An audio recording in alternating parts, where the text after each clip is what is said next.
Hello friends, आपके अपने channel Sharma officially altered preparation में मैं आपका स्वागत करती हूँ। और आज हम आपको पढ़ाएंगे व्यक्तित्व। आज हम आपको बताएंगे व्यक्तित्व के बारे में। व्यक्तित्व, पर्सनैलिटी, व्यक्तित्व के बारे में बताएंगे। तो देखिए, व्यक्तित्व के बारे में, व्यक्तित्व शब्द अंग्रेजी के पर्सनैलिटी शब्द से लिया गया है।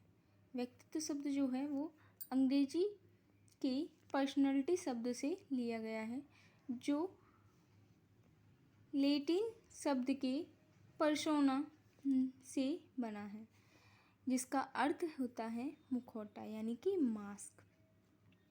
व्यक्तित्व शब्द अंग्रेजी के पर्सनैलिटी शब्द से लिया गया है, जो लैटिन शब्द के पर्सोना से बना है। किससे बना है? पर्सोना से बना है, जिसका अर्थ होता है, यानी कि पर्सोना का अर्थ होता है मुखौटा, मास्क।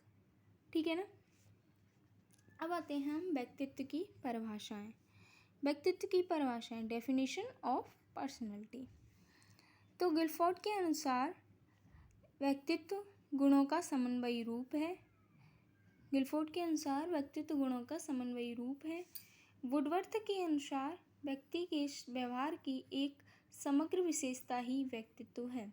वुडवर्थ के अनुसार व्यक्ति के व्यवहार की एक समग्र विशेषता ही व्यक्तित्व है। और वैलेंटाइन के अनुसार व्यक्तित्व जन्मजात तथा अर्जित प्रवृत्तियों का योग है। वैलेंटाइन के अनुसार व्यक्तित्व जन्मजात तथा अर्जित प्रवृत्तियों का योग है। वेरी इंपॉर्टेंट है ये परिभाषा, ये डेफिनेशन।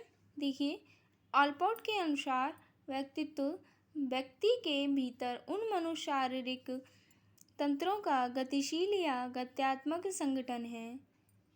ध्यान से पढ़िए इस परिभाषा को, क्योंकि ये बहुत ही इम्पोर्टेंट है। व्यक्तित्व व्यक्ति के भीतर उन मनोशारीरिक तंत्रों का गतिशील या गत्यात्मक संगठन है, जो वातावरण में उसके अपूर्व समायोजन को निर्धारित करता है। जो वातावरण में उसके अपूर्व समायोजन को निर्धारित करता है। ठीक है ना। नेक्स्ट देखिए, एस के अनुसार व्यक्तित्व का व्यक्तित्व ही उस व्यक्ति के व्यक्ति होने की संभावना को दर्शाता है। जो व्यक्ति का व्यक्तित्व होता है उस व्यक्ति के व्यक्ति होने की संभावना को दर्शाता है। ये एस के अनुसार कहा गया है। नेक्स्ट देखिए, नेक्स्ट है हमारी बोरिंग के अनुसार। बोरिंग की जो परिभाषा है वो देखिए, व्यक्तित्व व्यक्ति का उसके वातावरण के साथ अपूर्व व स्थायी समायोजन है। बोरिंग ने कहा कि व्यक्तित्व व्यक्ति का उसके वातावरण के साथ अपूर्व व स्थायी समायोजन है। ठीक है। अब आइए व्यक्तित्व के प्रकार, टाइप्स ऑफ पर्सनैलिटी। देखिए यहाँ पे पहला है शरीर की रचना के आधार पर।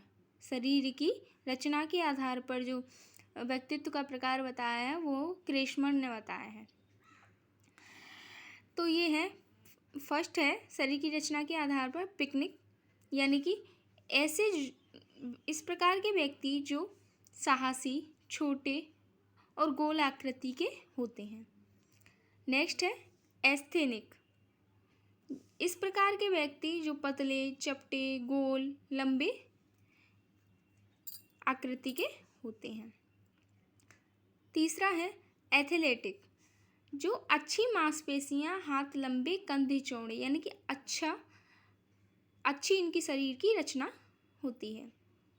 ये सब किसने बताया है? ये क्रेशमर ने बताया है।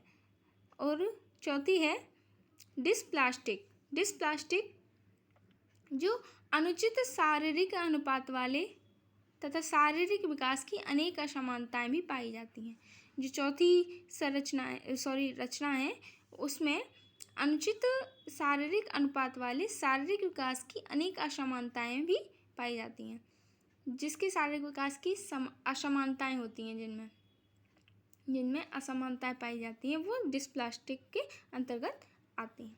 तो शरीर की रचना के आधार पर हमारी चार प्रकार हैं, पिकनिक, एस्थेनिक, एथलेटिक, डिस्प्लास्टिक, जिसको हमने आपको बता दिया है। और ये किसने दिया था? ये हमारे शिक्षा मनोवैज्ञानिक क्रिशमन ने दिया था। सेकंड देखिए, शारीरिक गठन के आधार पर। व्यक्तित्व का सेकंड प्रकार शारीरिक गठन के आधार पर, तो ये सेल्डन जी ने दिया था। किसने दिया था? सेल्डन जी ने दिया था। तो फर्स्ट है हमारा एंडोमार्फी या गोलाकार। एंडोमार्फी या गोलाकार, जो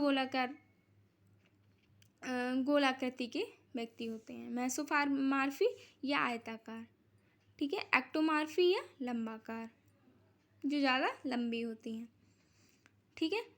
तीसरा हमारा प्रकार है मनोवैज्ञानिक प्रकार, जो युंग तथा जुंग ने दिया था।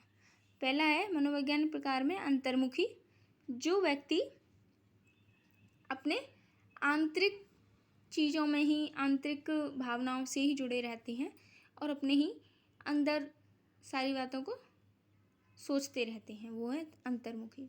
बहिर्मुखी, जो व्यक्ति समाज के या दूसरों के बारे में सोचता है, सामाजिक कार्यों में दूसरों के बारे में सोचता है, वह बहिर्मुखी यानी कि विचार करता है, वह बहिर्मुखी होता है। और तीसरा है उभयमुखी, जो इन दोनों के अंतर्गत आता है। अंतर्मुखी और बहिर्मुखी दोनों के बारे में जो विचार करता है वह उभयमुखी कहलाता है।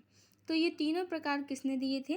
मनोविज्ञान के प्रकार जो के अंतर्गत जो तीनों प्रकार हैं वो युंग तथा जुंग ने दिए थे। नेक्स्ट है हमारा समाजशास्त्रीय या सामाजिक दृष्टिकोण के आधार पर, जो स्प्रेंगल जी ने दिया था। शिक्षा मनोवैज्ञानिक स्प्रेंगल जी ने दिया था। पहला प्रकार है हमारा समाज के अंतर्गत सामाजिक राजनैतिक, दूसरा, तीसरा धार्मिक, चौथा सैद्धांतिक, और पांचवा आर्थिक, और छठवां कलात्मक।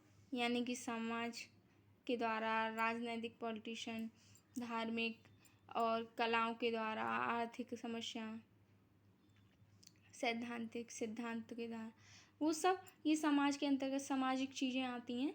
तो उसमें सामाजिक दृष्टिकोण के आधार पर भी व्यक्तित्व के प्रकार जो बताया है वो स्प्रेंगल जी ने बताया है। तो आज हम व्यक्तित्व के बारे में आपको इतना ही बताएंगे। नेक्स्ट व्यक्तित्व के बारे में व्यक्तित्व का सिद्धांत पढ़ाएंगे, वो आपको हम सेकंड वीडियो में, व्यक्तित्व का सेकंड पार्ट आएगा, उसमें आप देखिएगा, ठीक है।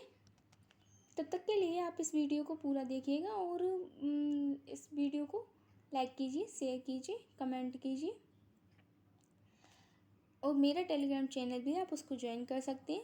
मेरे टेलीग्राम चैनल की लिंक आपको डिस्क्रिप्शन बॉक्स में मिल जाएगी। धन्यवाद।